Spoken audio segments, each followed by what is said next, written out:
the meeting to order and ask Dawn to lead us in the pledge, please. I pledge allegiance to the flag of the United States of America and to the republic for which it stands, one nation, under God, indivisible, with liberty and justice for all.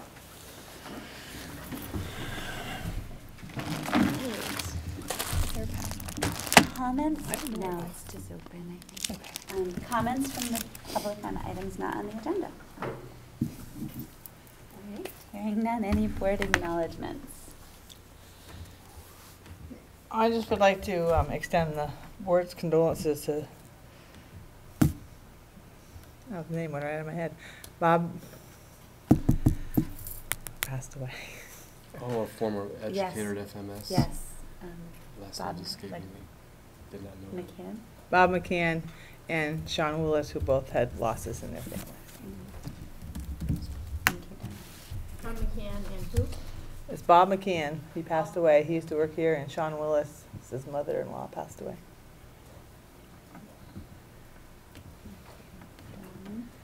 I know we have an upcoming farm to table event tomorrow evening at Thursday evening, sorry. Thursday evening at FMS. And it's a tasting, right? Lots of good things, yeah. Really great work happening, so that's exciting. Over 20 vendors will be there, farmers and Wow. local growers. And, yeah. That sounds awesome. It's been a long time since we've met. Anybody have anything else? Hey Kim, what was that? Yeah. I'm sorry. It's the Farm to Table event on the 31st At at Founders. Founders from 6:30 to 7:30? Was it 6 to 7? 8? 6:30 to 8, 6 to 8. And Mark had said there are 20 vendors. Over 20 vendors. Yeah. Okay. Anything else from anyone? Okay. Unified Union merger update. You want to start, Mike, and I'll plug in. What's there to talk about? I know. You guys haven't done anything in the last 6 weeks, huh? I know. Well, just very briefly, it's been exciting, rewarding, time-consuming to make sure, in my role as a superintendent and Judy's as well, to make sure that we're serving the new board, effectively and with the right mix of resources. And I've really enjoyed and benefited from the first 2 retreats, Kim, that you've been part of, with all 10 members present, getting a sense of who we are, what we sort of checking our assumptions on the purpose of education and what it means to be unified. So the retreat really was a chance to think big, and the real important work of getting the work done starts next Tuesday night on the 5th of April. Open to the public, of course. And we sent a draft agenda out today to hopefully we can get that out formally this week. So I've been really encouraged by the level of commitment on the new board and really wanting to get to work. It's a little bit different because they don't have a school system yet, or schools or kids that they're responsible for that still is nested within your domain as it is with the other 4 boards. So that said, there's still a lot of important work to do over the next 15 months. Where are you meeting? On the 5th? On the 5th, it's at the high school in the library, and then every other week on the end of June, at least that's the schedule I put out, it would be alternating between FMS and EHS, and then the last meeting, if the board wishes, is going to be out Westwood of June. We also have a project manager on board, Dan French, Dr. Dan French, who's currently practicing as a superintendent in Southern Vermont. And he'll be working, if you recall, with Judy and I mostly, and making sure that all of the buckets of work are connected, and he'll be supporting the board as well within certain parts of the work that we're asking him. So it's been we've met with him twice, we'll meet with him again on this Wednesday. So he's been a great addition. Hi, Rachel. I'll just add that Martha and I worked with Mark together for a good block of times to work on the agenda that is for the upcoming meeting, and that seems to be a dynamic that's, I think, helpful for probably all of us, just to think through with a couple of minds what is up next. One of the things that was I left feeling most relieved by at the last retreat is that we broke up into groups and put together sort of 4 or 5 areas that we knew we needed to get to a work plan, basically.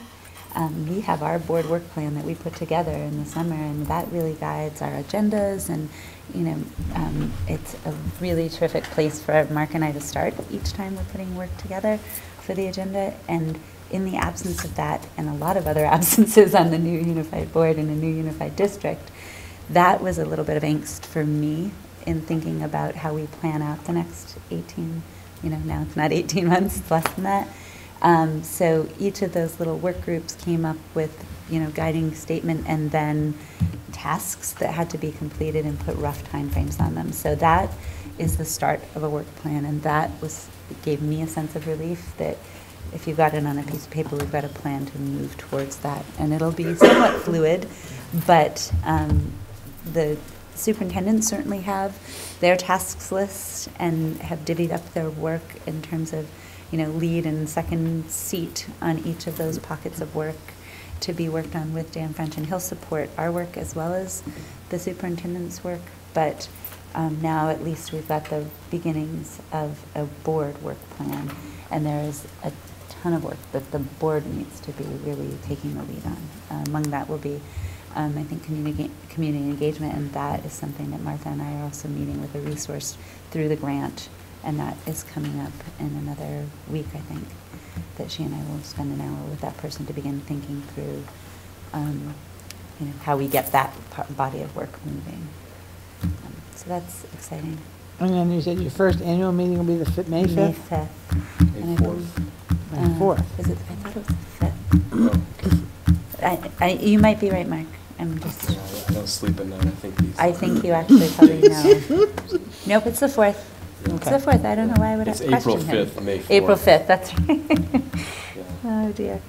And that is a little bit more formality than content, like our regular board meetings, but nonetheless important, and it allowed us to sort of look towards a vote date for the first budget.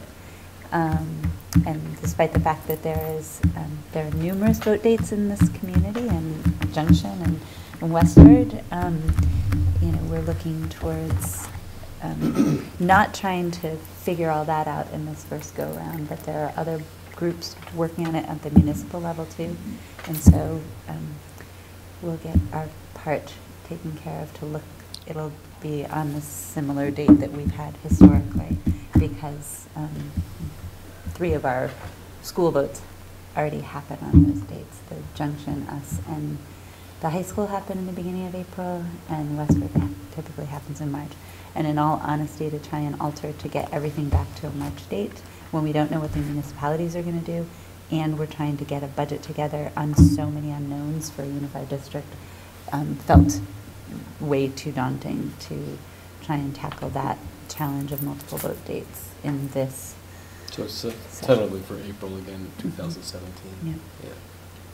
That would require Westford to change their way of doing things. Yeah, to move it out. They're going to move they'll move from March to April. Yeah, and Martha seemed to think that that made the most sense for this go-round. And I think, like I said, there's the body of work on the municipal voting and town meeting and all of that has a group that's at work, I think, in an outgrowth of Heart and Soul, maybe a governance group. And they are not going to be able to act in this coming year anyway.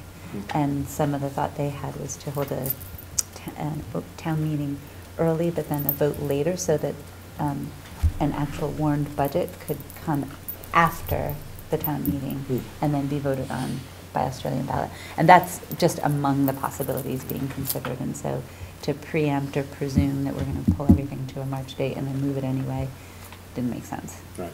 So, and then the only other piece, there had been a little bit of confusion, and I don't see that we have a budget communication piece on the agenda either, so I'll put it in announcements. I think Mark and I are going to do the Channel 17 30-minute conversation around the budget again on Wednesday, and that is broadcast live. We just love those opportunities. Lot of sticking in town. Sticking in town. And What time? 5:30. June And 17th? This coming Wednesday. This coming Wednesday. Right. Sorry. You can join us. Yeah, you closer. could come right up. And then And we're going to work together soon in putting that presentation. We are, yes, we are. He sent me all the things today, and like I said, a little more driving around today. Compliments of high school testing, and college kid home, and a college kid needing to get on a bus, and a couple of practices. So, yes, tonight though, that's on my list for tonight. We're going to pull out the slides we want to use for that, and I'll prepare myself as well for the budget presentation next Monday, pulling together all the work that these guys have done throughout for us. And I shared with you guys the article for the Balloteer. Thank you, Cashel and Mark and Roger, for putting eyes on it and giving me suggestions ahead. And we had spent some time meeting with those folks to get a better sense of what they were looking to do, open up a line of communication for fact-checking if they needed our resources for that. And I understand they reached out to the other board chairs. I'm not quite certain if they were able to get response on those for the piece. I was hoping they would. I copied those folks on my piece as well. Just, it's another avenue for getting the budget information out. It is also a platform where they're seeking a yes and no, a pro and con position. And, you know, that did sort of put a little unease in that, you know, for the many months that we've built a budget, I can certainly come up with 1,200 words, and as a matter of fact, had to jam it down to keep it in there because we know it so intimately. And so in terms of whatever the con piece might be, we just asked that we make certain that it's factually accurate, and that we offered the opportunity, if they needed us to, you know, check on any of the facts in the con pieces, we'd be happy to. So I think it was a worthwhile meeting, and I think, you know, every opportunity we have to get information out is probably beneficial, particularly in this situation when some of the commentary, you know, in the social media world has been, when are we going to start to realize the savings? Right. And that confusion around when this unified board and district is working, and Yep. there might be things to realize. We're not there yet. So just the beginning of that piece, I just spent a little bit of paragraph explaining that, you know, the unified board will start up their work and there'll be a budget for that next year, but local boards are working on their budgets this year. So hopefully that's a little bit of a clarification. It was a misunderstanding, I think, in the beginning for lots of people. So we'll see, hopefully. Yeah, I think there's a lot of confusion when, you know, when I talk to people about, well, I'm running for the school board again, and the school board is no longer going to exist Yeah. by the time I'm done. But then it dawned on me, I'm actually still going to serve out almost 2 years Yeah. in term. It's like there's a lot left that Right. people don't realize. That That's catches right. a lot of people by surprise. That And we're we not have a done. responsibility. I mean, we may be able to, hopefully for Mark's sake, and maybe my sake, we'll be able to pull back the frequency of our right. meetings. I think that's very legitimate, but it would be irresponsible to spend a year not monitoring our progress as a board and as a district and our student progress, and really positioning ourselves not vastly differently than we would have going into budget season, because we have a pretty good handle on what's going on for our kids and for our needs of professional development or otherwise. I would hope that that is going to continue to fortify budgets in the information gathering process. And so you're right. Thank you for remembering that you guys didn't just have to get those petitions signed. You get to, you know, hang around and do this work for a little while. So thanks. That was a huge education thing, because everybody's like, well, you mean the new school board's not starting this year? And so that is a huge thing. Yeah, we Almost found- everybody you talk to that, Yeah. at least I found, Yeah. that I had to explain it every time. And I can't recall who of us are up next year. I think it might be me. You and I. So wait till next year we're getting people to sign something so we can just finish Right, out our right. terms. You think it's confusing now? Like, oh my gosh. But you can go and Yeah. probably get a special waiver to not have to do that. Yeah, I think. That would be great. That would be So better. I think we'll pursue that a little bit further down when we get closer to that time, because we had the hardest time getting anybody to really engage with us on that question coming into this. But that would be terrific, because I think otherwise there's no reason for a ballot. Right. We would have just the unified That, ballot. you wouldn't have anything for the town if you two don't know, right? Yeah, so a little silly. Anyway, I think that's all I've got. You, Mark? Anything? No, good job. Okay, thank you, and thank you, because it is, Mark has the, under his task list is helping to support the board work. And so I'm so incredibly grateful, as we always are, in the way he supports our work.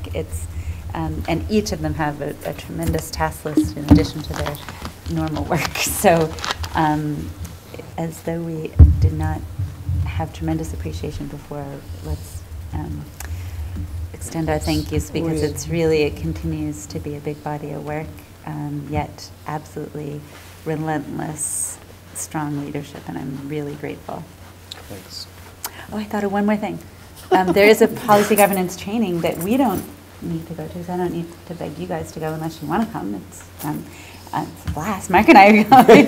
But it is, it's April 1st, and actually there's a handful of people from the new board coming to learn a little bit about it. So that's, yeah, Has there been significant talk about a little bit of type talk. of policy, type of governance, policy governance? Yeah, the second retreat, I wouldn't say significant talk, but the second retreat, Val Gardner came and gave a little bit of an overview, very, very minimal, but she could offer sort of the unbiased version of where some distinctions might be.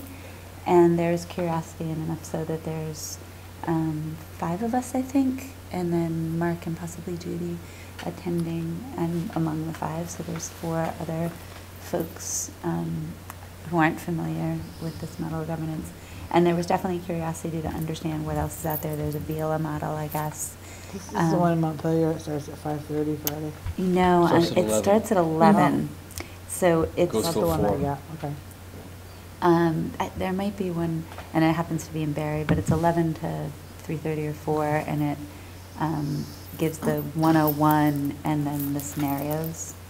But I think it can be, I'm happy that a few folks were interested in coming, because as we had done when we brought this on, when we studied and figured out we wanted to do it, then we brought Val to us and really did a blitz and some strong work on training all 10. But I think there just has to be a little more, people are curious and interested in more information, and I think that's the right start.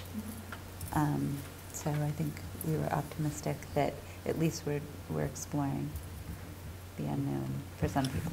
Sounds good. Yeah, so I'm sorry that I forgot that before. So now, why don't we moving right along here. If there's nothing else, I'm on the consent agenda. I make the motion that we accept the consent agenda. Oh dear. To include the minutes of February 15th school board meeting. I think. Wait a minute. You just changed the focus. Now I can't see it at all. Acceptance of general fund expenditure, revenue report, special aid fund expenditure, accountant report, student activity fund reports, and the budget transfers over 10,000 dated January 31st, 2016 and February 29th, 2016. Also include approval of warrants dated February 10th, February 11th, and February 24th. Thank you, Don. Do I have a second?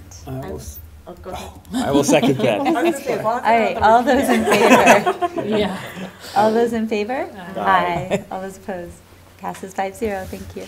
Cough drop if you need it. Oh, I can't see You're so it. good at these motions. I don't want you to not be able to See see it? Sorry, I didn't realize you were reading.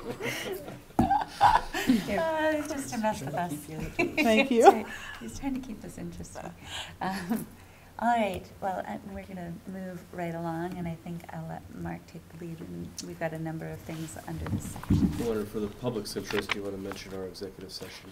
Oh, I apologize, yes. I'd like to add an executive session to the end of the meeting for the purposes of a personnel matter. Do I need a motion to do that, Don? Yes. Okay. I will move that we add a executive session at the end of our meeting for personnel. Thank you. Second? I'll second that. There we go. There got you it. go. Thanks, Rachel. All those in favor?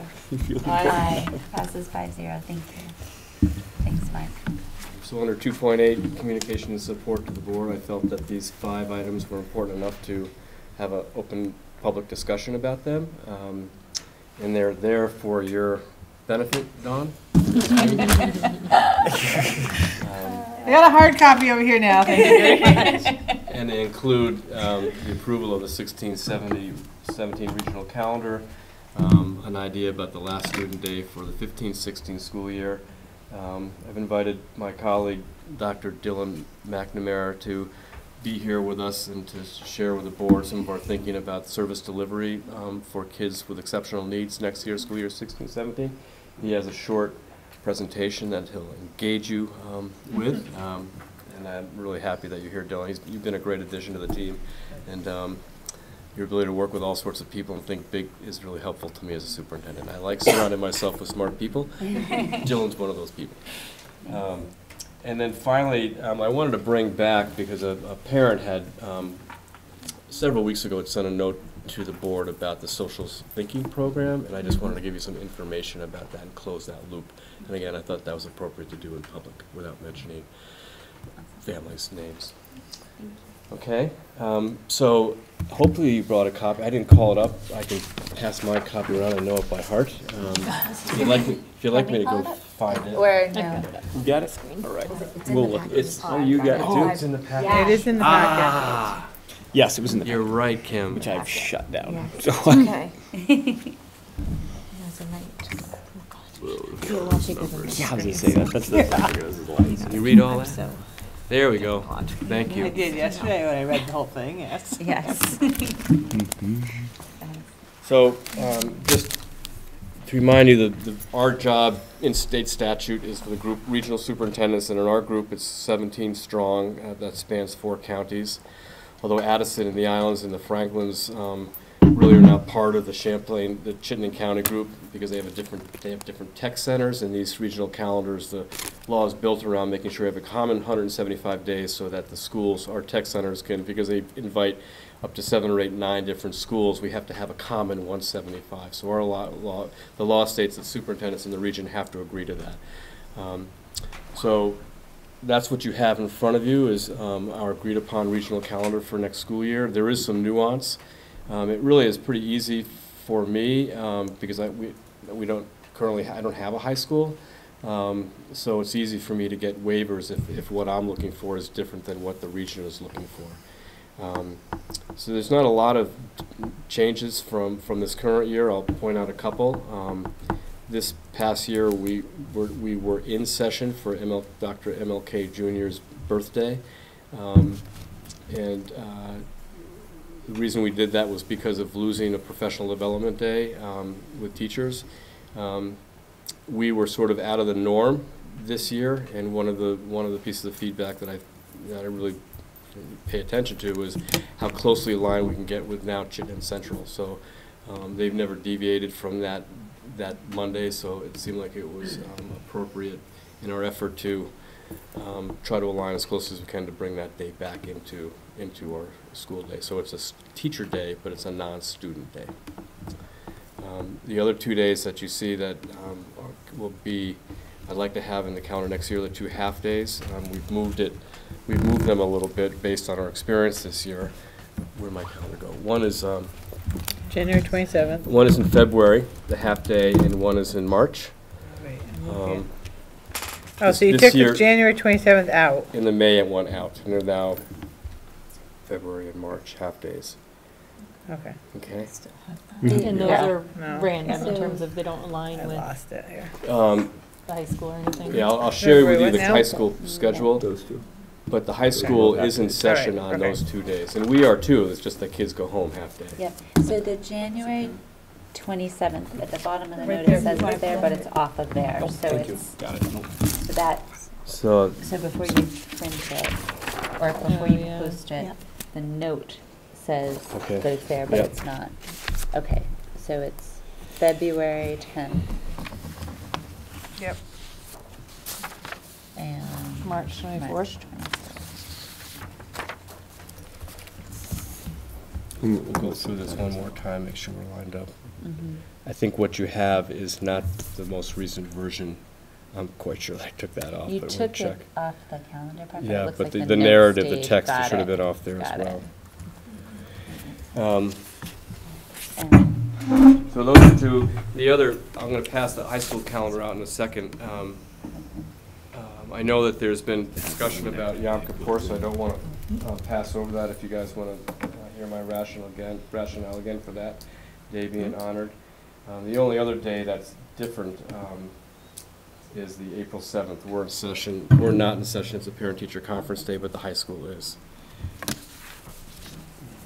Here is the high school. Chittenden Central has 5 different school calendars. So not a lot of difference, but enough where it's just absolutely impossible to align all the days. Next year, the schedule will have to be aligned. So there'll be more substantive discussion between Judy and I and the board in terms of how we approach professional development days and parent conference days and those sorts of things. I'll point to the days that are different. I didn't mark these on your calendar. We are not in session on October 12th. Yom Kippur, Chittenden Central is in session. And Mark, if you can remind me, there were a few others. South Burlington is off, correct? Do we know? Burlington is off. Burlington and South Burlington are off. And for Chittenden Yom South. Kippur.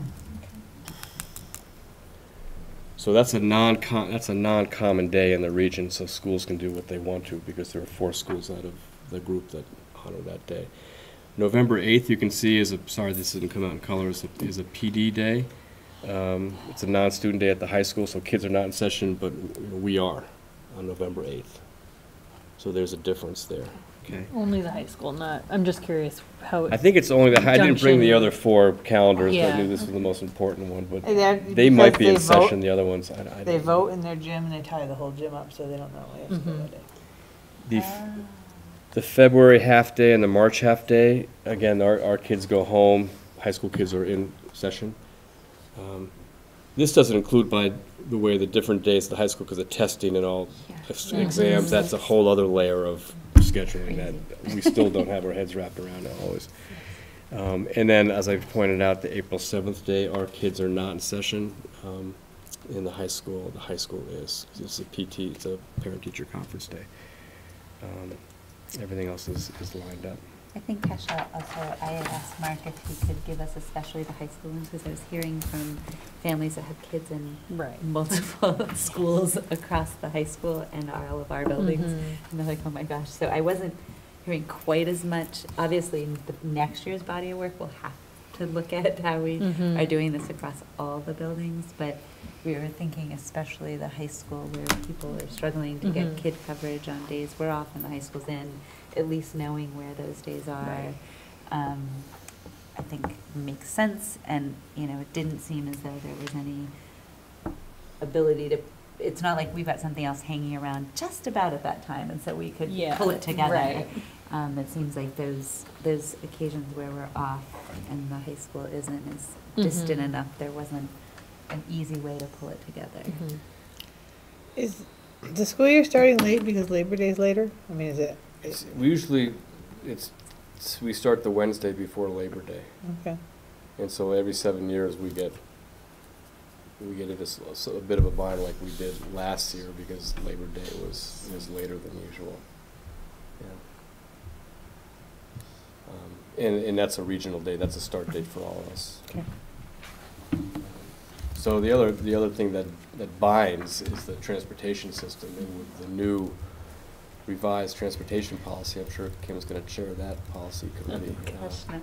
I think the alignment makes sense because it's confusing, and we've gone, I think, above and beyond, doing our best to communicate the changes that are happening at the high school level because it's not always clear, and so I think we've done a pretty good job trying to do the messaging around the different schedules that the high school has to adhere to because of testing and whatnot. And it seems like the announcements were better this go-round with testing, to be explicit. It was probably your message, but to have it on the high school announcements as they came to let people know what the bus schedule was going to be.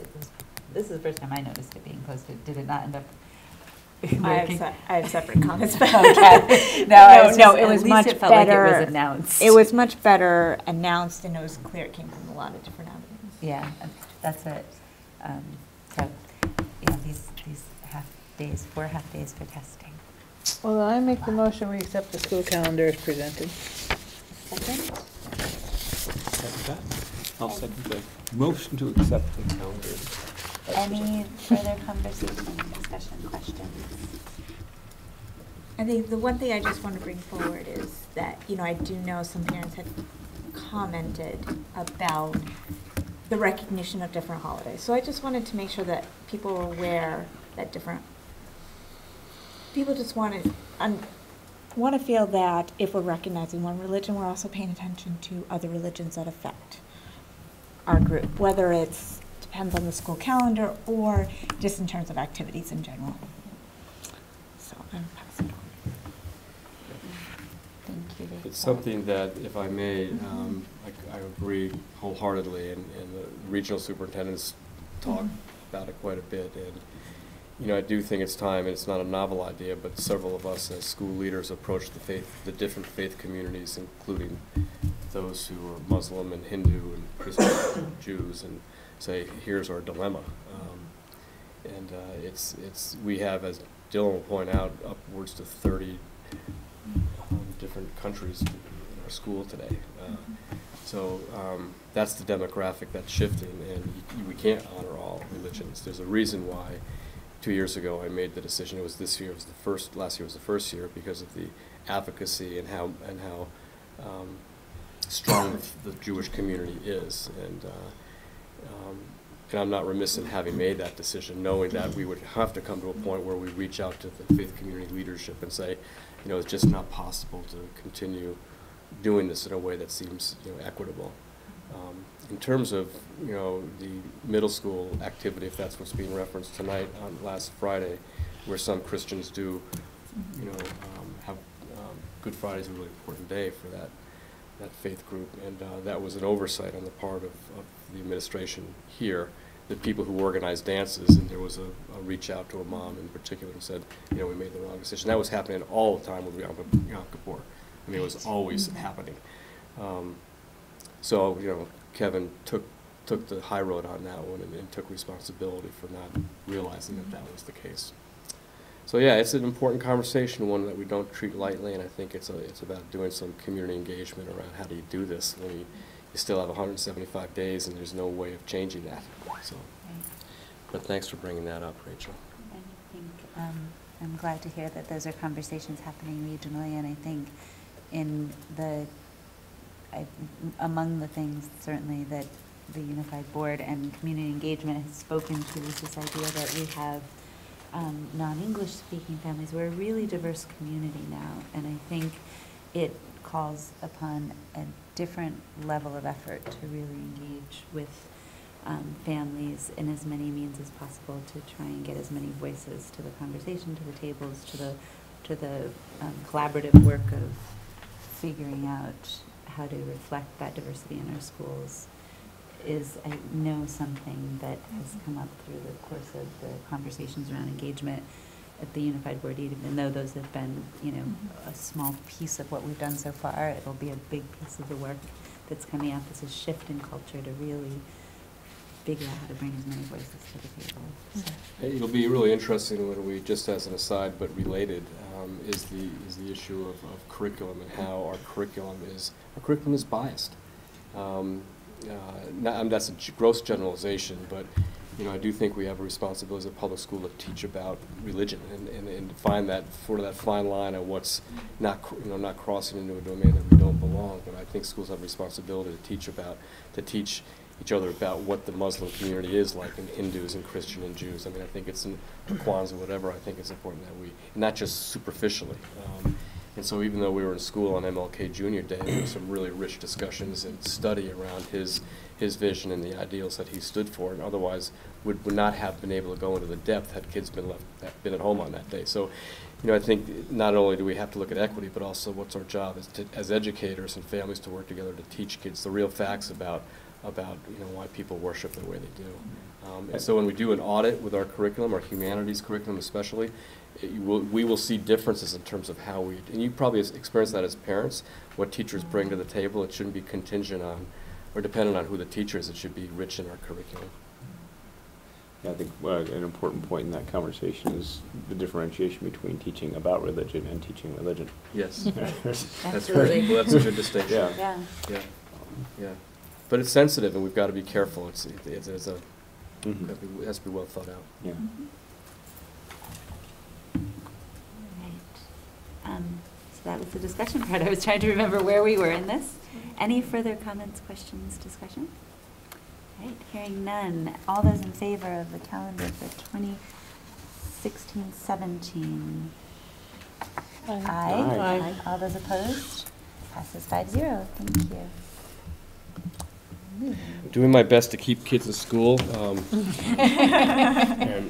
and I really do take the job seriously about when school should be delayed or canceled. We have had one delay and one cancellation this year. It was a new attempted delay. It seemed to work pretty well. It was the perfect storm, no pun intended, but it worked. It worked. I Yeah. had zero feedback, negative feedback. Usually, there are some people who are second guessing me, but both events this year were done well. I think thanks to our team, and forecasting is getting better. How does that play into I realize we have 178 days, so when we lose one, we're still fine by this 175 standard. But let's say we'd had 3 snow days, and then you have the delay. What if would that delay not count as a day? And Delays do count as a student day. Okay, so that day Yeah. still counts. So we ended up We with had 177. Right. Hence, I'm bringing to your attention, which you're aware, and it's always a feel-good thing to be able to offer the option of ending school on the 10th rather than coming back for your last day being on the 13th of June, which is a Monday. I've done that twice so far. It's just happened that way. I always look good, so I look for approval of that notion. Yeah.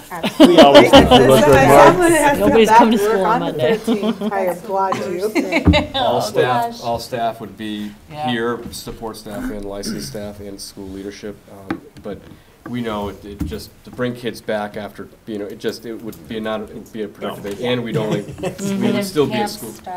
Camp start, yeah, so I would make the, Oh, do Well, no, there's some that start the week after. Oh, really? Yeah, like I- Northern Lights has a Well, camp. I do like the fact, the chances of us needing it, but nice having that extra Friday. If we did need to add one in, Mhm. we could do it without yeah, going to the Monday. Right. yeah. Granted, we'd have to lose 4 snow days to have to add that one Yeah. in, but So the last We day can is hope. June 9th then. Well, it would be the 10th, I think, 10th. Friday. That was our previously Friday, scheduled It was. last day. All right. So nothing's changed, in other words. Yeah, that's right, because we had one snow day, so we'd have to come back to make up the 178 on Monday, the 13th. Oh. So you'd have to make that up even though it's more than, No, No, we we don't don't have have to. to. That's why we but I have would- the I would liberty want your to approval say. going Gotcha. forward. Yes. okay. because It's we're like, I thought that was the whole deviating point, that we built in Yes. those, Yeah, That's right. that buffer, yeah. yeah. I mean, the some parents might be concerned. I don't know. I think it was very favorable last time we did it. Mhm. Looked upon very favorably. you'd have a rebellion if you said you have to come back. I was on gonna say, I Monday. heard Yeah. about it today, so just. So barring any, ice, snow, inclement weather days between now and then, I would look for your approval to support the last day being June 10th. Do we want a motion for that, Mark? That'd be great. I make the motion that barring any unforeseen circumstances, we make the last day of school June 10th, 2016. Second? Second. All those in favor, or I'm sorry, any further discussion? Don't want to short this. Okay, all those in favor? Aye. All those opposed? Passes 5-0, thank you. Thank you for your support. Thank you for your hard work. So, just a little context before Dylan takes the steering wheel. We have a big responsibility as school leaders, and you do as a board, to make sure that the needs of all kids are met. And I think that our program here, are supported by a good budget, supports that sort of thinking in terms of what's best for kids with exceptional needs. And that said, we're always thinking about how do we continue to close that gap in performance at the same time reduce the cost to taxpayers. And as you know, and as you've read, we're now at 24% of our budget is special education. So there's a real need to, I think, not only to continue looking at how to bring the best we can for kids, but also pay attention to what's reasonable for taxpayers to shoulder the expense. So what Dylan primarily wanted to share tonight is some thinking we've put into how do we develop or change our service delivery or modify our service delivery system for next year. that addresses the needs of kids at the same time in a way that possibly could be more cost effective. So these are sort of concepts, Dylan, that we have talked about a lot. And we're not ready for implementation yet, but I felt it was prudent to bring it to your attention based on some of the conversations that we've been having with educators in the schoolhouse. Great, thanks, Mark. Yeah. Do you mind pulling up Not the at all. Google slide and then? Do you know everybody, Dylan? I didn't bring the name cards here. Yeah, I do. I think I've met you a couple times. Good to see you. Good to have you. Yeah, I think it's timely too. I've wrapping up my 3rd month already, so time really does fly by when Oh you're my having gosh. It does. My gosh, that was quick. So I'm excited to just sort of give you an update on the things that I've been focusing on as You well. guys help me with Dylan on how do I get If to you the go full- up to view and then present right at the top. Very Oh, it crashed. Just kidding. good. And you can just go to the next slide, Mark. So I think it's timely, and I can give you an update on what we're working on. I wanted to talk to you a little bit around English language learners and just give you a context for that, because that you may not all be familiar with that. But we currently have over 28 students that receive services from our teachers, our English language learner teachers. And those students are distributed across our 3 schools. We have another 8 that are being monitored, which means that maybe at one time they were served, but they have developed enough language proficiency to the point where they don't have to be seen on an ongoing basis. But we're still keeping an eye on those students. What I thought was amazing, and speaks directly to what we were just talking about in terms of the calendar and holidays, is that of those students, we had 29 different languages spoke. So very, very diverse in terms of the breadth of culture, religion, and languages, obviously. And what I did here is I have a list of all the different languages, so that will help you really understand kind of what I'm talking about. It's not a perfect science up there, but generally speaking, the ones at the beginning, it's more frequent in terms of the number of kiddos. But even with that, it's like 3. So we have 3 students where Bosnian is the primary language. We have another 3 that Arabic is. We have several students that have more than 1 language, and sometimes 2 or 3 languages. So I thought that was pretty amazing. It made me think about how helpful my 4 years of German in high school has been for me. I wish I spoke something else at this point, but this was pretty cool just to sort of do a current status of that. And you can go to the next slide, Mark. Our current staffing is, right now we have 2 teachers. We have a teacher who's retiring this year, who's 1.0, and she spends a lot of her time at the elementary school, but she also comes up to the middle school, this building, and works with students and staff. And then we have somebody that's 0.5 at Founders, the Founders Memorial School. Because our teachers are going to retire or full-time, it gave us an opportunity to really look at staffing and distribution of staffing, as well as projected needs. And next year, it's there could be changes with folks moving in and out, and there's a little bit of guesswork with how many kindergarten students will come in, but we're projecting about 18 students at the elementary school, 12 at Founders, and 4 at the middle school. Based on this, and based on some other factors, we have decided to really look at that 0.5 and increase it to 0.6. And then have a 0.9. So we'll still have a total of 1.5 FTEs, but we'll have a bit different distribution. Our 0.6 teacher will be based solely at Founders and really be dedicated to that school 3 days a week. And then we have the flexibility with how we posted the position to hire 2 individuals and have each school have a designated individual for part of the week. Or we could still decide, we have the flexibility that if we find somebody that's really dynamite and we want to offer them the 0.9, we can do that and then designate particular days for them to spread across the 2 schools. There were some questions around how many folks are you going to get to apply for these part-time positions. We've had an excellent applicant pool so far. It really rivals what we would get for some of our other positions where we get our applicants in the high teens. So that's exciting. We're going to start interviews next week, and I think it gives us some flexibility in terms of how we distribute staff. What I'm also doing is we're trying to sync up a bit with Chittenden Central. So Amy Cole is the curriculum director there, as you know, and she also supports the English Language Learner Program, and she and I have been working together to sync up, and one of our goals is to have joint meetings next year with all of our staff. right? It just seems silly to wait another year, and we're going to start to do some work next year and really get ready, so when we become a unified district, we can hit the ground running, and that's exciting work as well. So that's an update on the ELL. And it's the new acronym now, if you're not aware of it, is actually ESOL.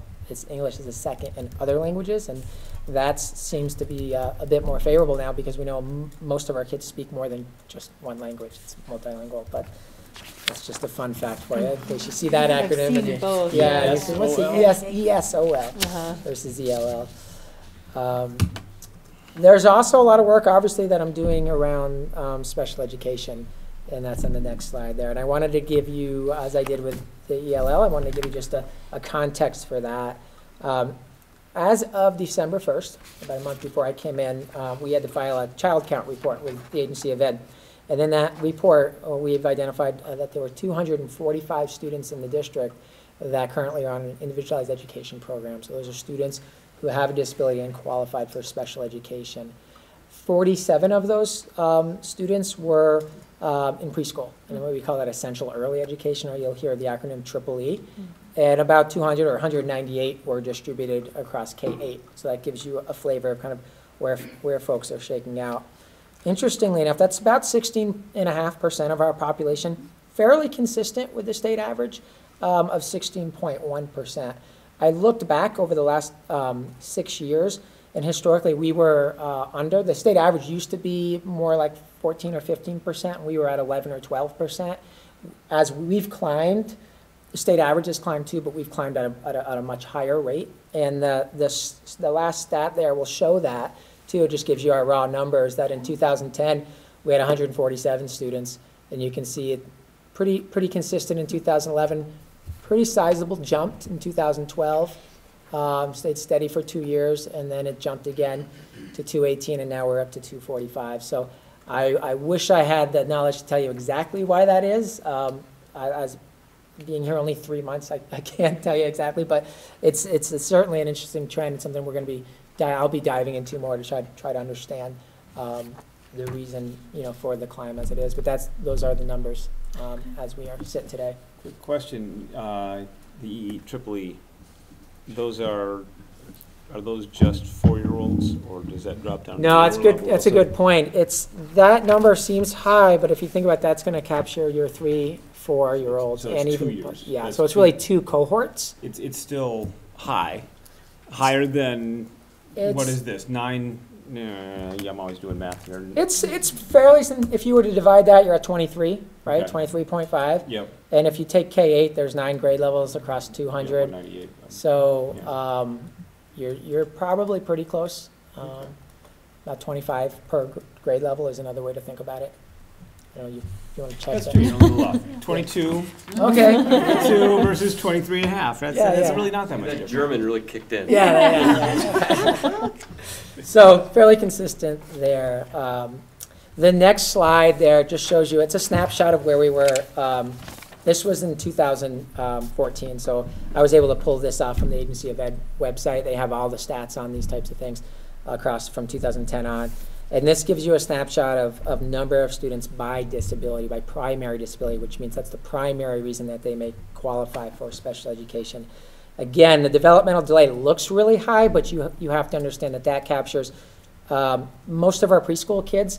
That's the eligibility category that they qualify. That's a category that's broad. It's broad on purpose because we're not sure how things are going to crystallize with kids with developmental disabilities and younger kids. So in lieu of trying to identify a specific disability, that broader category of developmental delay is often used. And so that most of the EEE, the kids in preschool would be under that category, as well as some of your your kindergartners and first graders, because if they're evaluated and identified with a developmental delay at 4 or even 5, they'll keep that eligibility category until they're reevaluated until age 8, right? So again, that is a little misleading in this sense, but it's more of a reflection of our eligibility system and how that works. The other things you can look at is the fact that still the specific learning disability makes up the majority of our student population with in terms of kids on IEPs. Those are kids with specific challenges in literacy or math. There's other categories here. You'll see other health impairment. That's a bit of a catch-all category, but those would be students like ADHD, possibly anxiety, and just other health impairments that may contribute to challenges. There's been a lot of discussion around autism, around those numbers going up in the country, in the state, and in our district. And our number here is 17, which is not as high as I thought.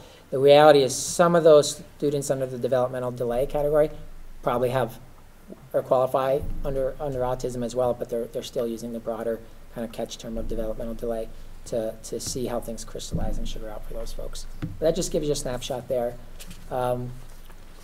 Does not listed mean they don't fit in any of your other categories? Is that what that is? Yeah, that was, and that means, right, it means it wasn't listed in it, but they've got to fit in this somewhere. Okay. It's more probably a clerical error, and so that would need to be in terms of what was filed with the report with the state. But the state does not give you the option to just put not listed.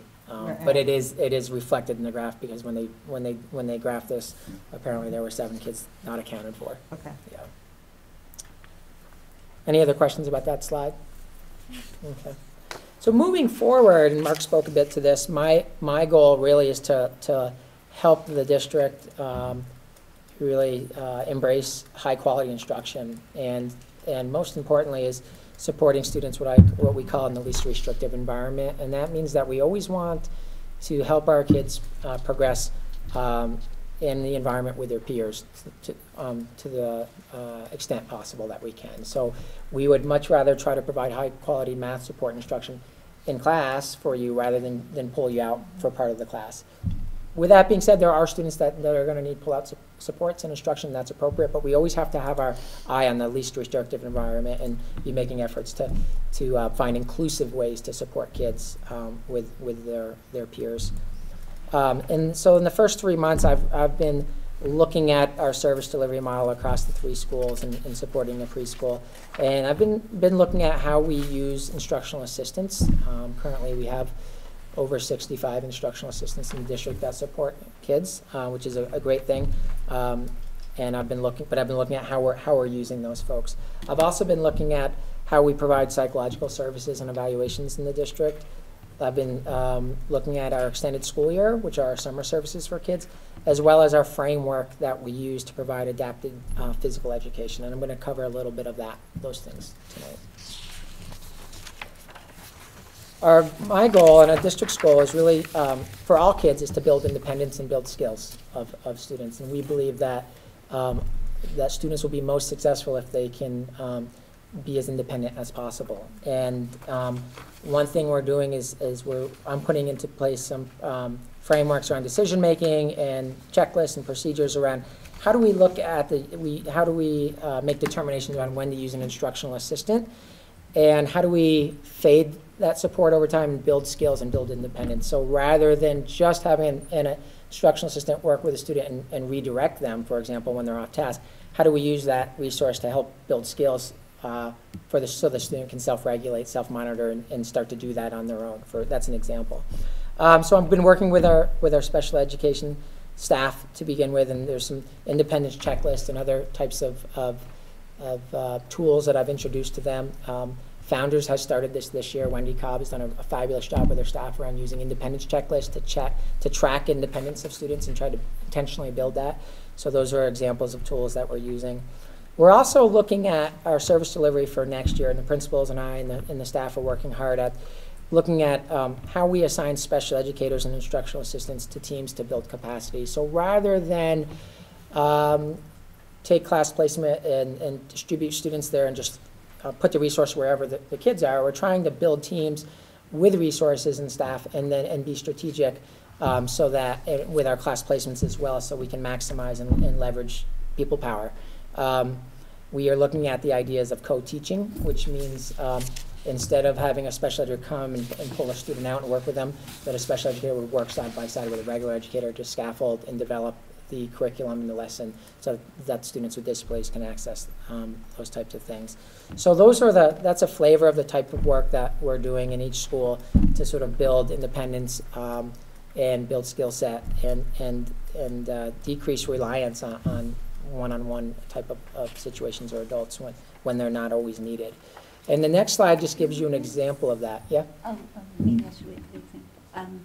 I was listening recently to VPR, and there was a story on this topic, Mm-hmm. and the constraints around funding Mm-hmm. and the limitations that sometimes innovative practice is not supported Yeah. by the funding mechanisms that exist. And I'm wondering to what extent these either would comply with those or would be challenging those to ask them for an opportunity to look at things differently.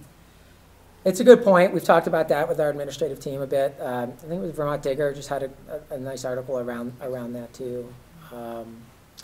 Nothing that we're doing sort of flies in the face of the funding rules, but you're right. If we were to hire an instructional assistant to support a student on an IEP, that's reimbursable the way it is right now.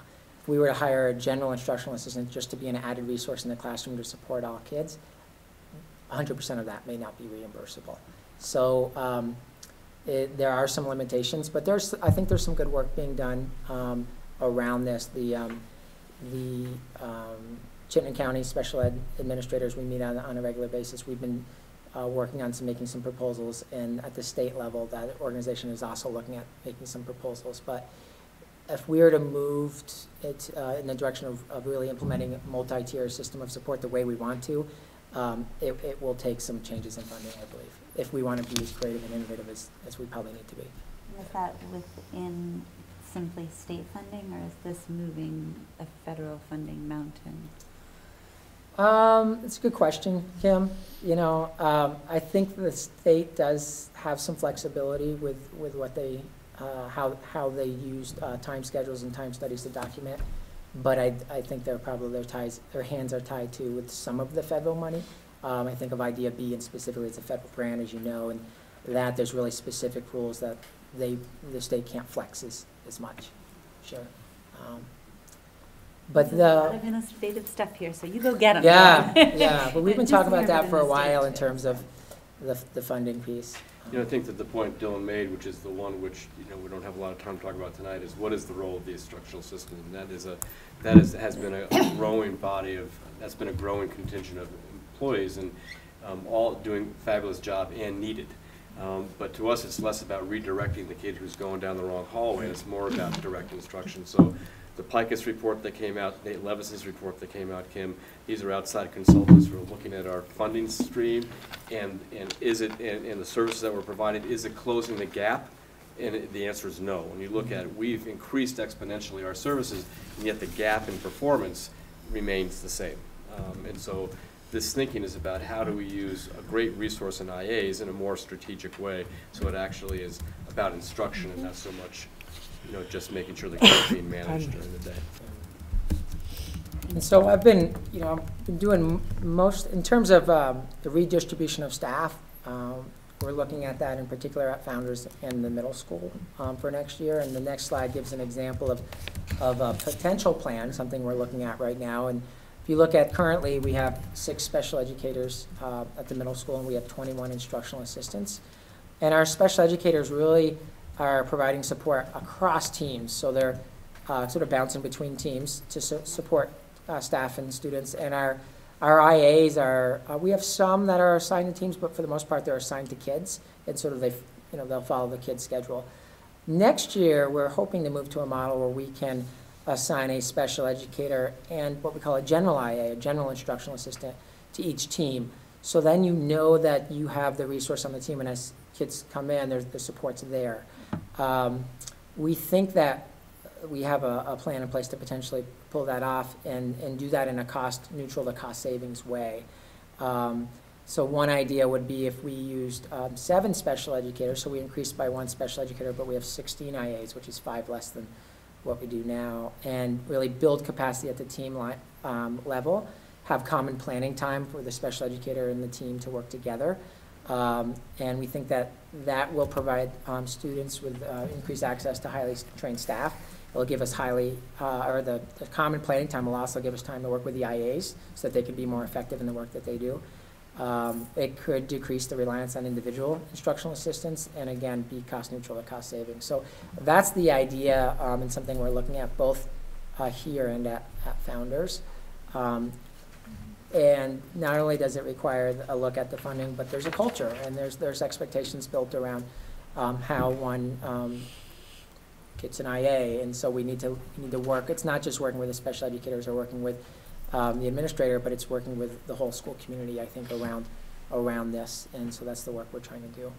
That's some of the innovative work that may not be 100% funded by federal grants, is what you're saying, by going to a general IA as opposed to all Yeah, specific. if you use a general IA, we're required to do time studies, and so as long as they're supporting students on IEPs, it's still reimbursable. Okay. But theoretically, yeah, if 70% of their time is with students on IEPs and 30% isn't, then there's a portion of that salary that wouldn't be eligible for the special ed reimbursement. There is some flexibility with the funding, but when we get too out of whack with the time spent, we lose the ability to leverage the flexibility. But it'd be great if we could get to the point where we put the model first and put the kids first, and then we captured the revenue that we did. But there is the reality that sometimes that reimbursement can influence the model more than you'd like it to. We're working on that. Thinking about the future or even change being difficult for families and staff and culture, are there evidence-based studies that might indicate a better opportunity to close that gap under these models as opposed to our current efforts? And and how similar or different is this from what might be happening within neighboring districts that will become our partner districts? Yeah, Erin McGuire and I are looking at our practices right now. We haven't done an audit to look at do we have different outcomes for our kids. I think that's interesting. They have a different model than we do. So and we're certainly looking at that. I think the direction of moving to a co-teaching model, which we want to, there's mixed results on that, frankly. There's some research that supports that's been effective. There's others that shows that they're not having the bang for your buck there. I think the key to it is investing in the co-planning. I think when we talk about co-teaching, what I've seen play out, Kim, is that the two individuals are in the same room at the same time, but they're not. That special educator takes on the role of a helper versus a true co-teacher, and so I think if it's done well, I think we can close the gap. But Erin and I are looking at our two models to figure out how to approach this merger, because there's a lot of staff and resources that contribute to this. Yeah. I'm curious also to hear your thoughts on one of Mark's biggest drivers or biggest initiatives over the years has been sort of a vertical integration, rather than, we've talked many times about, rather than having three schools, we have one district, and the continuity from the way things are done K2 to the way things are done 3-5, the way things are, and obviously there's going to be variation, kids are different ages and respond slightly differently, but curious your thoughts on how our special ed is integrating more effectively, and consistency of, not just across time, but consistency of how things are being taught. Literally, literacy, reading, is there consistency? Are you seeing needs, we need to make things more consistent, or I think there's room for improvement with our vertical alignment. Yep, I do. Again, I've been here 3 months, so I've been pretty busy. I did develop a survey with all my special educators and the instructional assistants, and I'm still getting that feedback, and that's one of the questions that I've asked to get. I'm curious on their perspective of that. But from what I've seen thus far, there's work to be done in terms of the vertical alignment, and I would say even the horizontal alignment within a building. I think this is that can be a challenge, I think, across the state with special education. I think there's this need to have an individualized program for a student, right? And then we talk about, but we need to have a consistent approach. And I think we can. I think we can have some, frameworks for decision making around a variety of things. Helps with some consistency in terms of when we make the decision that a student should get support in class through an instructional assistant versus pull-out support, right? And I think we can develop those frameworks, and that's one thing I want to work on. I think it is one of those brutal facts that we have to confront, and that is checking our assumptions that the practices, Kim used the word, evidence-based practices. And, one of the first things we talked about was sort of getting a sense of what are those practices, recognizing there are developmental differences among kids. But that we haven't really spent any time talking about what are those practices within special ed, and is there congruence between how I'm being taught my phonemes in the elementary school, and how does that transition into third grade? Right. And in the past, it's been contingent about who the educator is and what they felt was the best way to do things. Right. So that is a body of work that we're going to get into, and we're going to get into it if we can move towards this model through PLCs. Because right now, special educators don't have access to that really rich conversation because they're serving kids somewhere else down the hall. And so being assigned to a team or a triad of 3 third-grade teachers being part of that team, they're part of the discussion looking at regular ed and special ed data, not just looking at their data set. It's going to be a more holistic look at the kids' progress, and therefore strategies can be exchanged on either side of the table. Specialized instruction and regular, and how do those things come together? So I think that really will be a driver if we're able to move in this direction. Because I think your observation is spot on, and I think that's not just Essex. I think that's a phenomena everywhere. Yep. Do you see our staff having what we need with sort of in-house? Do you see bringing resources in from outside to assist, not necessarily to teach students? I know there's been an effort to move towards doing more in-house, and we've really built capacity around those, which I think you've kind of shown us that's been a financial benefit as well as a benefit to the kids, making more cost-effective and better delivery, but also more people coming in working with our teachers. We've got some, the math coach, the literacy coach, those sorts of things. Right. Do we build that in-house? Do we go out to bring that in? Yeah. Your thoughts? I'm still giving my finger on the pulse. I'd say it's probably a combination. I think we have a lot of skilled educators in-house that could provide necessary support to folks. With that being said, I think there'll be some areas that we need to bring some expertise in. I just had a great discussion with a cohort of educators at one of our schools around working with kiddos on the autism spectrum.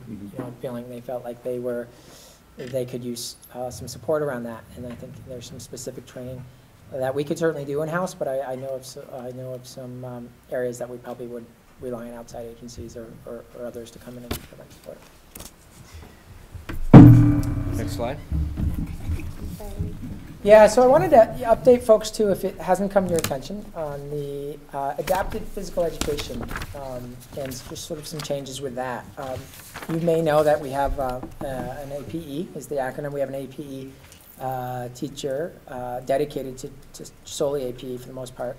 She's retiring this year, and it's provided us, and also provided us an opportunity to really look at our framework for how we make decisions around APE and how we provide those services. Like I said, in the past, we've had this teacher work across the 3 schools. And one thing we're looking at next year is we're looking at really trying to get more consistent and a bit more rigorous around the framework we use to make decisions around who gets adapted PE and how adapted PE is provided. But more importantly, we're trying to develop the capacity of our existing PE teachers to provide that support to kids with disabilities. And so we're really looking at schedules of our PE teachers to make sure they have the capacity to do that. We're looking at the skill set, and we're looking at what professional development they may need and support they may need to do that effectively. The next slide, I don't know if that link works for you, Mark. If you go to if you go on the APE framework, Yeah, it didn't open for me earlier. Okay, you must not have access to my folder. Oh, wait. I gave you that. Yeah, so I didn't give you permission. Thanks a lot. Sorry. You haven't been vetted. Super secret. But it's a Top secret. It's a pretty simple diagram, but it's a framework, and it basically the first question when we make a decision around APE should be, does the student have the ability to participate in PE and access that curriculum? If if the answer is yes, it's what accommodations and modifications do they need to do that? If it's no, you start with that same questions. What accommodations and modifications do they need to do that? And then you look at it as a continuum. Do they just need accommodations and modifications?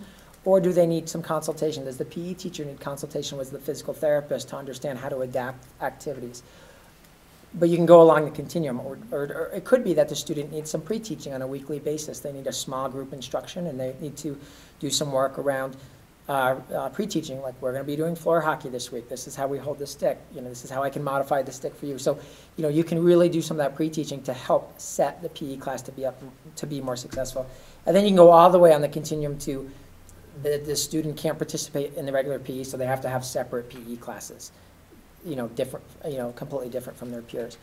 I will say that in the Essex town, our model has been pretty unique in the sense that we've had historically a large number of students have a PE in their IEP, and a large number have it in a non-inclusive setting. And I think there's been really good intentions. I think there's been really good instruction, but those students haven't been necessarily supported in the regular PE class to be as successful as they can. But quick decisions have been made to just say we're going to do a separate PE class. And so we're looking at that. We're looking at trying to be more consistent with how we make those decisions. But we also feel that if our PE teachers who teach all students, if those teachers are equipped and supported to work with kids with disabilities, then those kids will be more successful in the regular PE class. So we are doing a lot of work around that. I'm working with Megan Smith, our physical therapist, to support this model. We are building time into her schedule for next year to co-teach, which means she's going to work side by side with our PE teachers to work with those kids that need small group instruction. I'm trying to secure some professional development for the PE teachers, and I'll be arranging for some professional development to support them. And I think we're moving in a good direction, but it's a different model than how this has been approached, and it's creating some anxiety for folks because it's change. The next slide, Mark, I think you do have access to. There's no link there. Just captures the things we're doing that I've talked about. But I'm also, again, working with administrators to make sure that there's time built into the schedule. We are looking at an increase of an FTE at Founders Middle School to support this, so that we make sure our PE teachers have the time in their schedules. I've sent letters to any parent of a child who has AP in their IEP. I've sent them a letter to explain this and ask them to contact me with any questions or concerns. I'm also co-leading a parent group on April 12th with Erin McGuire. We're going to cover a variety of things, but I'm going to touch on this a little bit there for those parents that have questions. So doing my best to inform folks and support folks with this model change, and I wanted you to be aware of the direction. I can make sure you have access to that link, Mark. We can share it with folks, but again, it just kind of gives you the decision-making tree. But to summarize, we're looking at AP as a continuum, anywhere from accommodations and modifications to a separate class. And I'd say in the past, it was more looked at as if they had it was a separate class. I've checked this out too with folks at the Agency of Ed and others in the field to kind of vet this change, and generally folks felt like it was a good direction to move in. Any questions about that? Or? Again, I just inquire whether that's vastly similar or different, our current model or the one we're moving towards with respect to what's happening in CCSU? It's much more in sync with what's happening in Chittenden Central. Yeah, our shift, as well as Vermont. Great. Yeah, Okay. yeah. We were very unique, in our approach. You're special. So, and that wasn't the driver for it, but it was confirming, to see, and I think it's helpful as well. The other topic that may come to your attention, we wanted you to be aware of, is the Adaptive Swim program. That is something we've been very unique with as well. But it's essentially not every student that had APE in their IEP, but I'd say the majority also had what they called adaptive swim in their IEP, and it was listed under what's called related service in the IEP. That's an important distinction, because when we say related service, the definition of a related service in an IEP is that the team believes that it's educationally necessary, that without that service, they won't be able to access their education and achieve their goals. And that's how we define related services. However, it was often put it in as gross motor skill development, and it talked about 20 times a year gross motor skill development in the community. And so the understanding was that's going to be adaptive swim. That's what kids got, and that's what how parents understood it. And I think it's a very it's very helpful for the students, and it's a very enjoyable activity for the kids. But when I put my lens on it, and again I looked at this across the county and across the state, we were an outlier in regards to this, and frankly it didn't meet the definition of related service for the majority of kids. And the other reality is that if you count up the hours, the kids are out of school 20 afternoons a year, 50 to 60 hours, where we are saying that we believe that this is such an important IEP service that they should be out of school for 60 hours a year. So when I reviewed it, and I reviewed it with case managers and administrators, and the general consensus that is, while it was beneficial and a nice activity for kids, if we are being true to the definition of related service, it wasn't always educationally necessary or relevant in the majority of the cases. And based on that, the message that I sent to parents was that we won't be providing adaptive swim as just a natural extension of APE.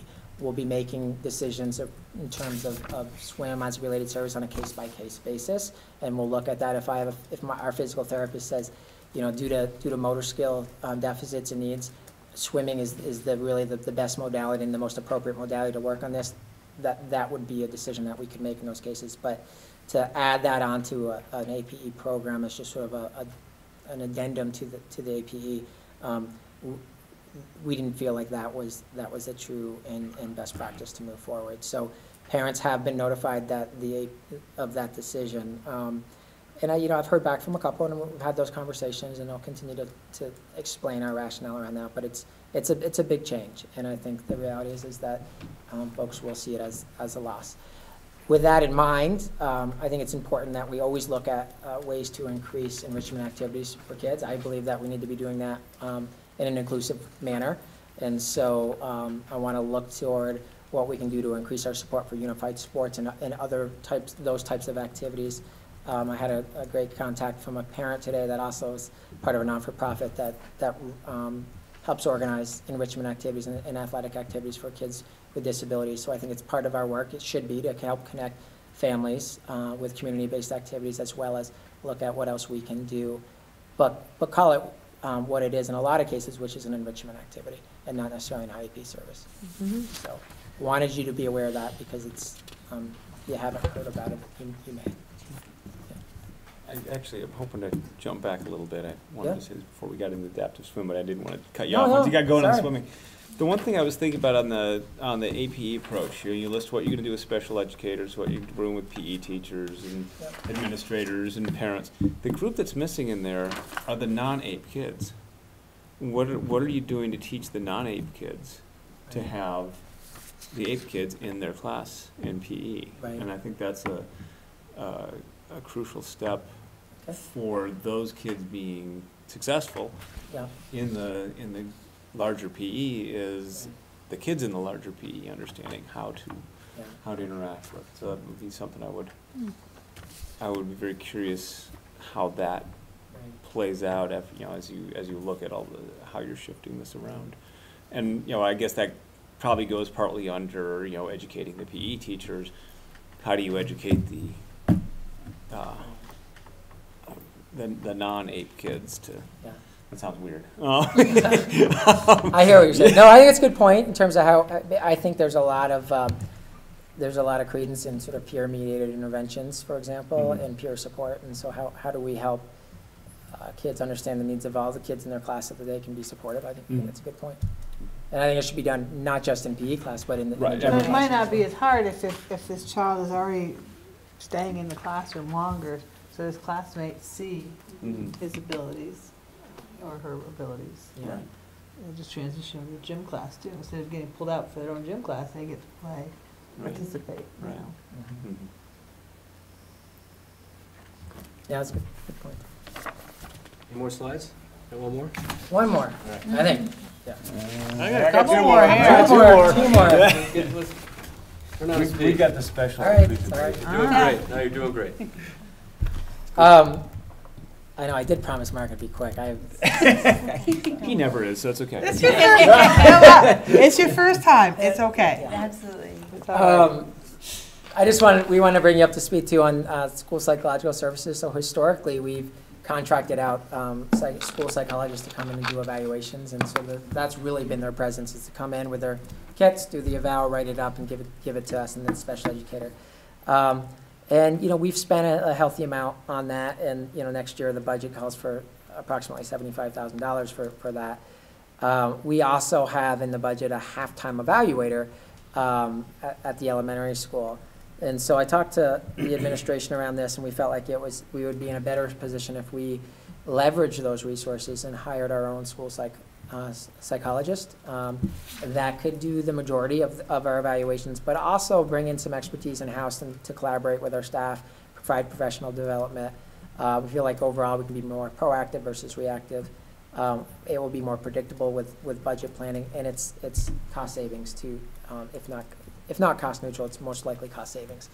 So that position has been posted. We have some great applicants, and we're looking. It'd be a non-union position, 1-year contracts. Right now, we're averaging 50 initial and reevals a year here, Dylan. Yeah. At about $1,200 a pop.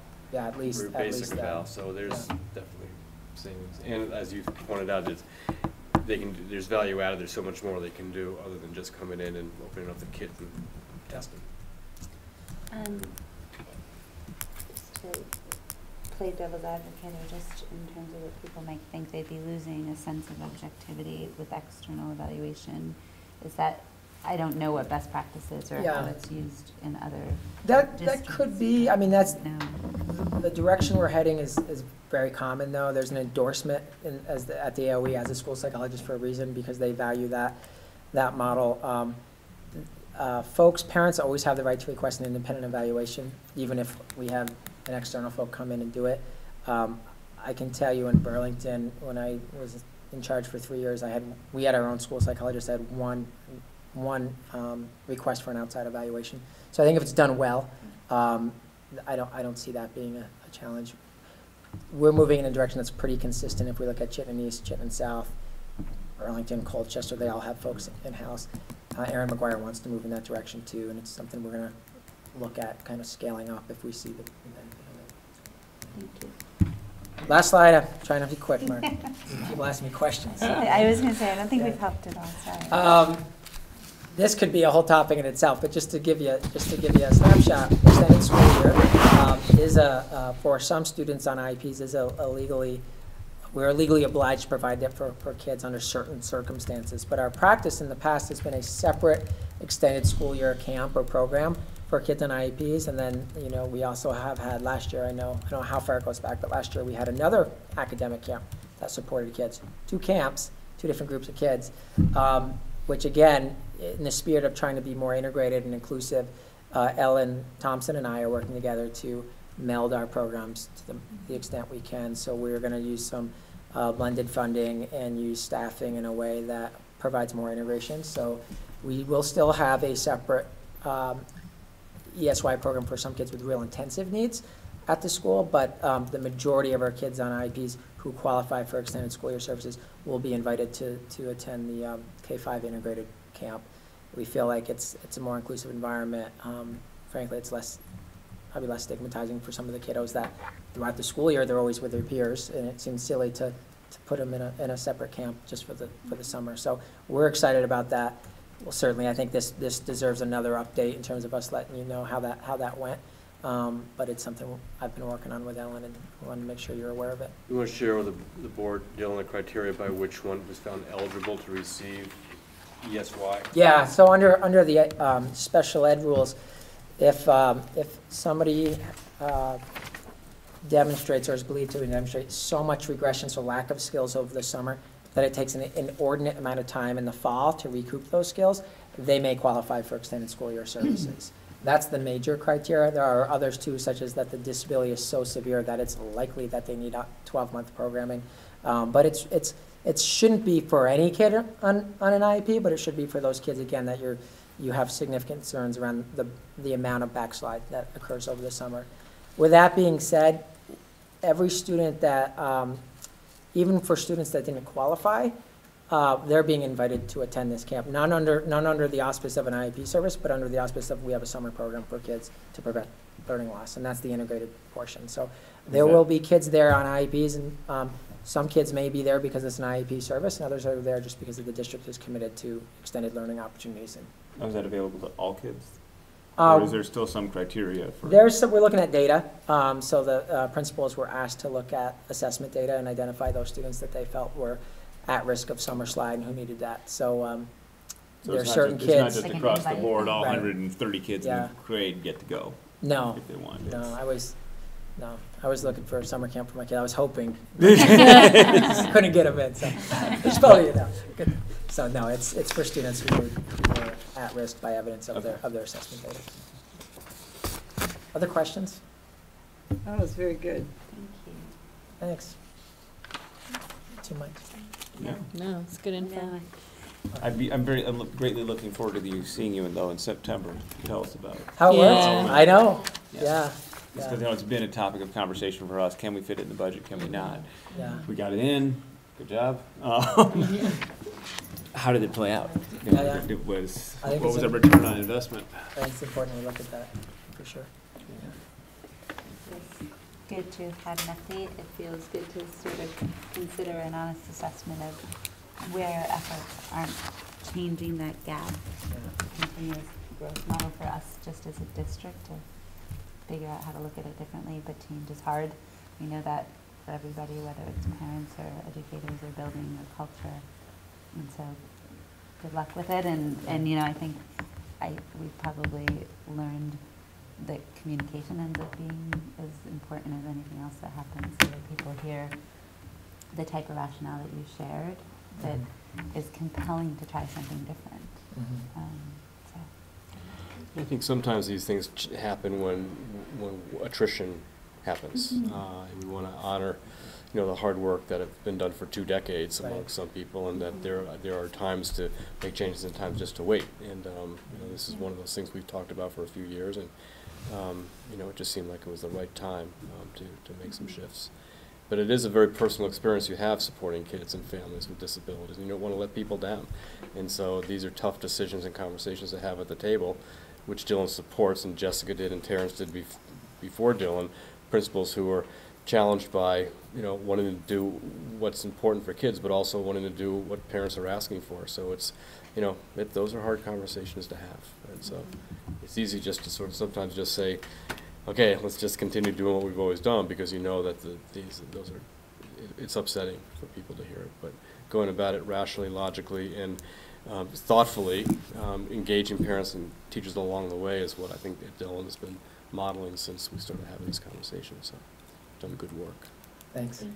Not enviable. Come on, join the team. And by the way, let's talk about that. Let's make all sorts of Now that changes. you've been here 3 months, we're not going to call you the new guy anymore. Right. Yeah, right. No more excuses. Well, thanks, Dylan, Yeah. very much. Thanks for having me. All right. You have a good day. I'm going to do a quick brief. This is just a one-pager on the social thinking program. If you recall, one of our parents had sent a note concerned that her daughter was not benefiting from what she referred to in her note was the curriculum. So what I had mentioned or responded by saying it isn't a curriculum. It really is a program that's used by primarily the elementary school, and to a much lesser degree founders with selected groups of kids who would benefit from understanding more about how your feelings and your thoughts can be kind or unkind depending how you talk to your neighbor, type of thing. So it isn't across the board. It really came from speech language pathologists and school counselors and before I got here, and they've really refined it more so at K2. And it's done during the guidance groups when Bree and Julie go into classrooms in K2. They use a social thinking program to engage kids in conversations about what they call their bubble thinking, what's on their mind, and then the actual speech that they have with their neighbor in morning meetings. So it's connecting your thoughts with your speech and how you use words to develop relationships with your peers. unlike a social skills curriculum where you use, having done this as a former educator, where you're assessing kids' deficits and then you stream in skills with their deficits directly through role modeling, hypotheticals, and then build in opportunities to generalize in the mainstream. That's not what this is. This is done in a very natural way, in small groups or in full classrooms to model how to have those interactions with peers in normally occurring occasions. At the Founders Memorial School, and talking to David Hoppy, one of the school counselors, it's done again in a more of a limited way for kids who really need that type of modeling support to be more effective in their interactions with kids. The mention of this program by this particular parent, her opinion was that this may have led to a note that a classmate had sent to her daughter, which we believe, I was told after there was some closure on this with a parent, that it was a well-meaning note from a peer. It was just interpreted differently, or typically different by mom, by the parent. So that loop has been closed, and I think we're all good. But I just wanted to make sure you knew that it is something that K-12 they really value, and they see great progress, and they want to continue to use it as that type of strategy to help kids have better interactions. So I don't have a program to show you or a list of activities. It's more of a natural sort of conversation that they have. And because you saw developmental delays, Dylan's data, it's a lot of kids who have language delays. That's one of the primary areas of disability when kids are young, and that language delay gets less as they get older because they're learning better ways to interact with peers and with adults, and to use appropriate language when doing so. So unless there's any questions, I mean, I could do it more. And we had a couple teachers that wanted to come tonight, and I said, that's okay, but they're really proud of their work, and if in the future that type of presentation would be helpful for the board, we could arrange that to happen. As long as this works, it's great. This isn't the one where it says what color is your bubble, does it? If you're angry. No, Is your bubble red? I don't think so. It's more about how you burst my bubble. We use that in another school district I worked in, and it was very frustrating. No, It's like, I don't think so, Don, but okay. I mean, I can follow up, but That's all right. I saw some of the activities they use with kids, and I didn't see that. Okay. But. Mark, I just want to know what color your bubble is. I'm good with that. Well, I think what I like is it allows you to sort of be more metacognitive, like what my thinking is really important, and so how do you frame your thinking before you interact? I mean, we know as adults we have a hard time about that. Yeah. First think through it before you say Before you something. say or it. respond, so it really starts at a young age. All right. That was it. This was just Any for other us, questions? That was just for you. That was just an FYI. so Yeah. then I won't show you this. Why? Oh, the typos. Oh no. That That is didn't. on it. The typos tonight. No, this is just for you. Okay, that's all. That's all. And I didn't do it. I got it from us. As long as it's not going anywhere else, it's fine. All right, well, I don't think that one required any action on Nope. our part. Good. Nope. So we'll move along to asset protection and the monitoring report for monitoring policy 2.6. Having read through it, I make the Done it. motion that we accept policy title 2.6 asset protection. Because we're going to open it to accept and then we can discuss. Right, then you can discuss. Right. You made a motion to. Accept. Accept. And then do we second it? Accept, once I And then we make the discuss motion, it. then they can discuss it. Then I will second it, All right. and then we can start discussing. All right. Oh, don't do that. Do we have to vote on the? No, No, because we'll- we no, discussed we'll it. go back. Then we It's vote. now on the Okay, table. Now You on the can table for discuss. discussion, folks. Thank you. A little clunky on that. It's all right, you're fine. Transition, thank you. You're fine. So folks, anything from our, there are the highlighted areas, which are different for us this year. And anything at all for Mark on this? There's not a lot of new features to this report. It does mention we've increased our insurance for student casualties, and and that was just advice. We were underinsured, and you never know. So that was good advice that we accepted.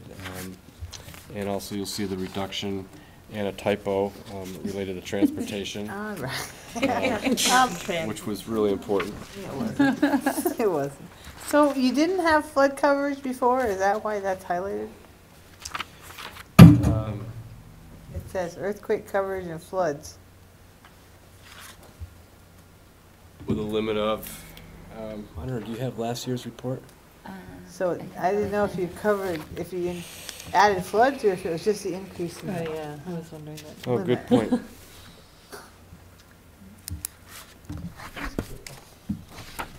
Let me check. This is our insurance guy. It might have been flood was added, but I'll check with Roger. Right. Well, I'm glad we have it now. Yeah, I've been working on having flood insurance versus earthquake insurance, to tell you the truth. Well, What page is that? thinking about where our schools are located, if they flooded, boy, Essex would really be in trouble. I know. But what's to say, you know, the culvert out in front of the middle school Right. doesn't I know. plug with a tree and backs into the middle school. What's it out? I just, Hope the Winooski doesn't ever get What up to stuff. section was that, Mark? It's- Just because it's- I don't it's have right them here, both up Kim. at once, I want to just. It's right under section 261. Right at the top. Okay. Mhm. It's another, the first paragraph of Long evidence. I don't have trouble with that.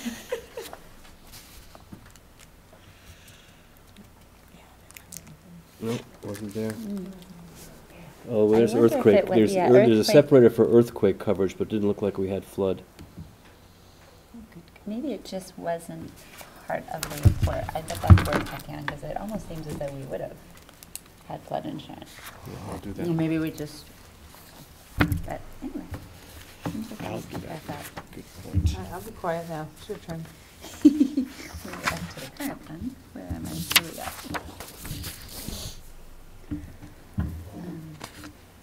I appreciated the reference to the intentional use of the reserve fund.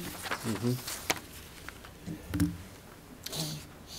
We wouldn't ordinarily be necessarily spending to zero, but I think it's prudent, and hopefully folks will find it to be a worthwhile investment again this year, in that it's while we are looking at our list of capital improvements, the opportunity to invest along our priorities for right now is really dependent on that article to help us do that.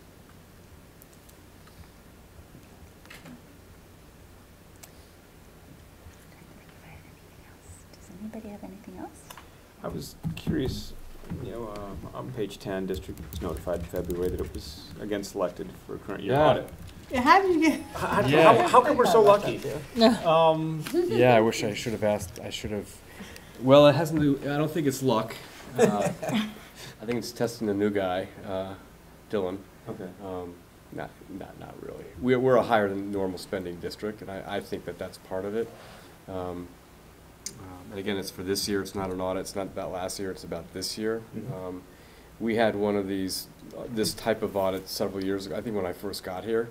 I mean, it's a big thing, which gets a lot of people busy in central office. But I'm not sure, Dan, how they make those decisions. The only thing I can think of is, last year, if you recall, we had some exciting news for the board that we were giving an additional amount of money because we had a higher than typical number of kids who required more service.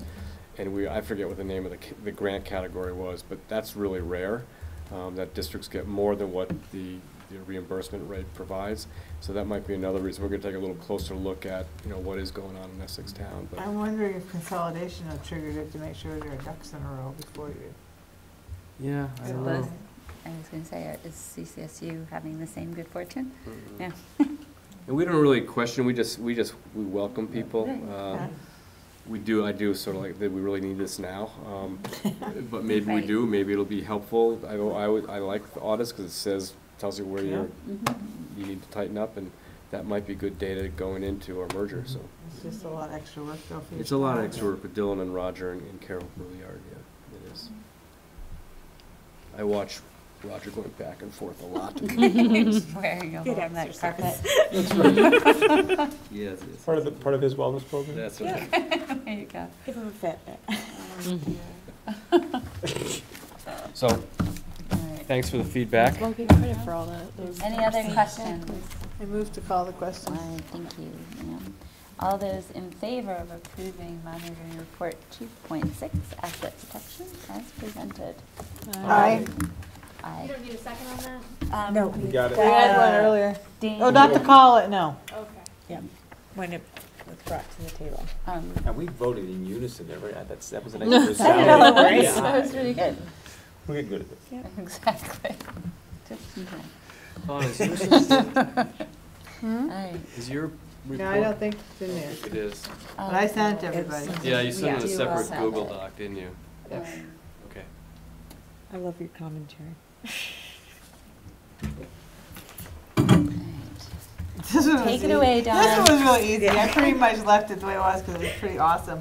The only thing I changed was the chairperson was only out once in the last 12 months, where before it said twice. Yep.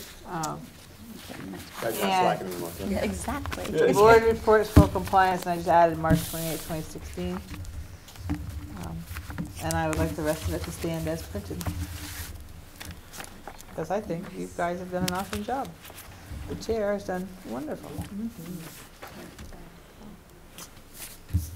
Any I thoughts, questions? I will just say many times when I've described this board, I have said, thank God. Yeah.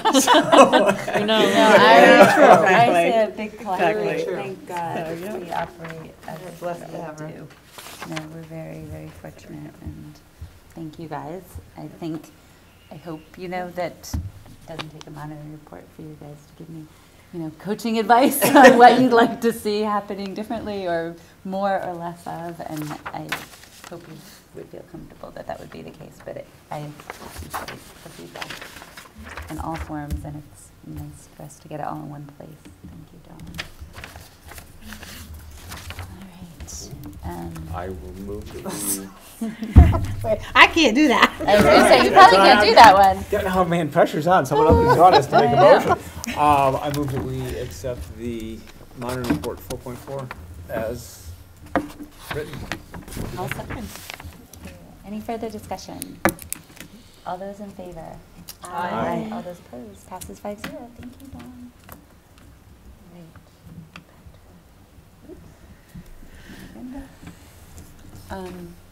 So we are on to looking at 4.4 for the board agenda, and it's basically the presentation of the budget. We typically leave it at just that, but the other piece that was up, Mark, was at 2.4, I believe, which is budget, financial Conditions. and budgeting. And we talked about removing it from it and leaving it just as the annual meeting, but for the handful of folks that come, there's a lot of insight that happens in that monitoring report into how we do our budgeting and sort of the integrity of our financial conditions and budgeting throughout the year. So when Mark said it would be, they could get it together for Monday, I said, let's leave it. It was in our work plan for that night. We don't take the full hour and a half for that budget presentation. We rarely get more than a few people with a few questions. So I think we'll fit it all, and it will be an opportunity for people to get a glimpse into the way we monitor our process. What number was that?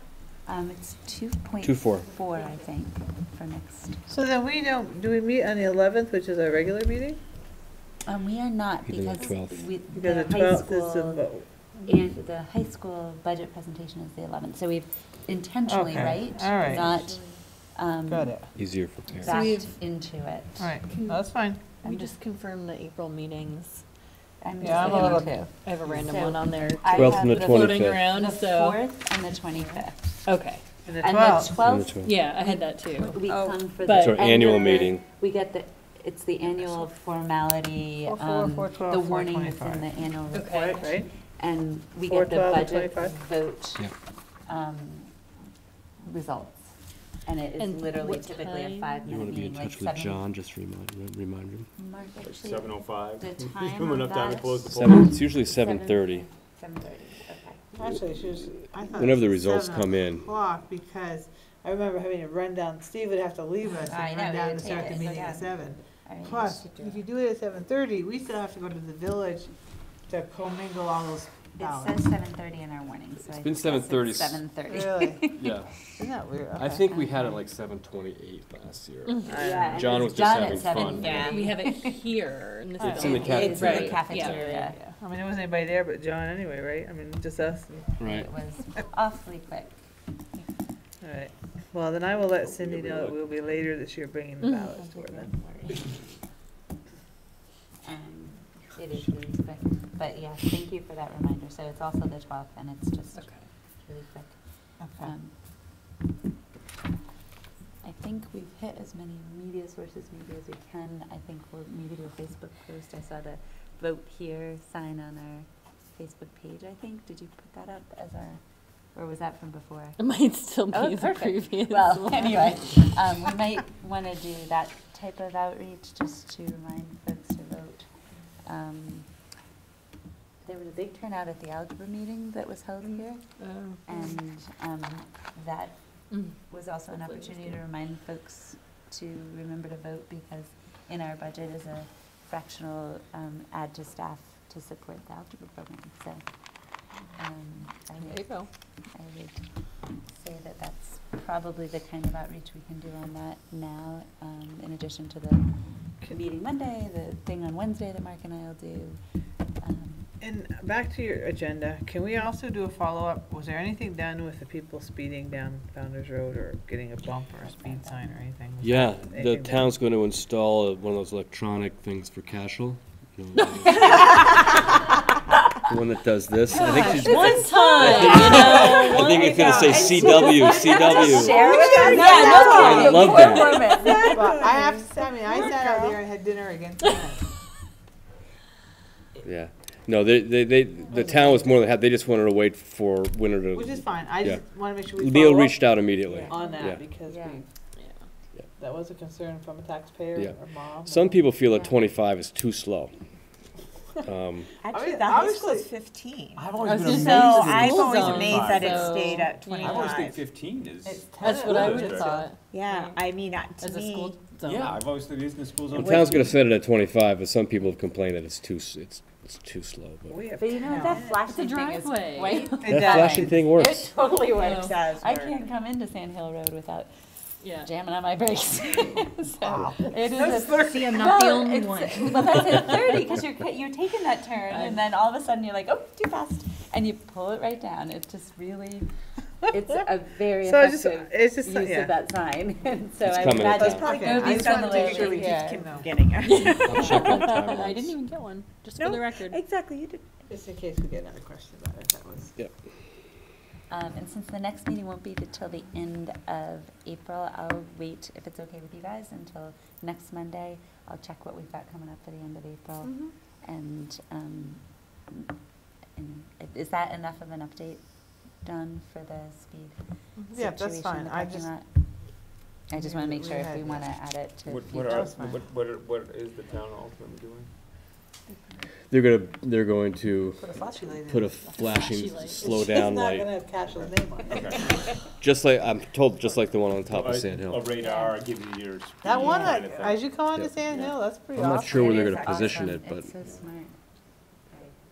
It slows Right down around people that coming corner. around that I was corner. gonna in say, that they corner tend to to, the- right? Just, yeah. Right where that intersection is. Yeah. I'm sure, my guess would be that probably isn't lost on them. They would probably have to watch for an hour and know where that should go, I would think. I don't know, but I watched people tonight and I was like, wow. Picking up kids from practice and stuff. I Yeah, bet they're flying over to the middle Yeah, school and it was let me like, get 'em, some poor lady was waiting to cross on the crosswalk with her dog and I think she Oh, stood there for at gosh. least 4 minutes because she did. High traffic, high traffic. All right. So Sorry. I will, no problem. There are no other monitoring reports for us for the 4th, and I'll double check what we have for the end of the month. I have a ends monitor report. You Trimester. Oh, for We you don't. guys, yeah.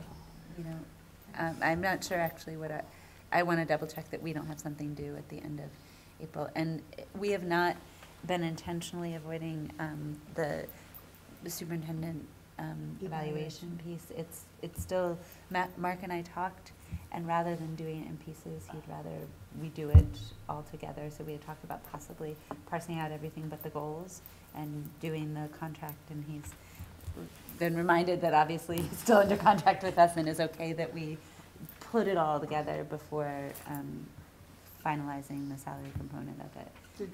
So we will, I think, be able to get to that, I hope, the end of April, and that we would,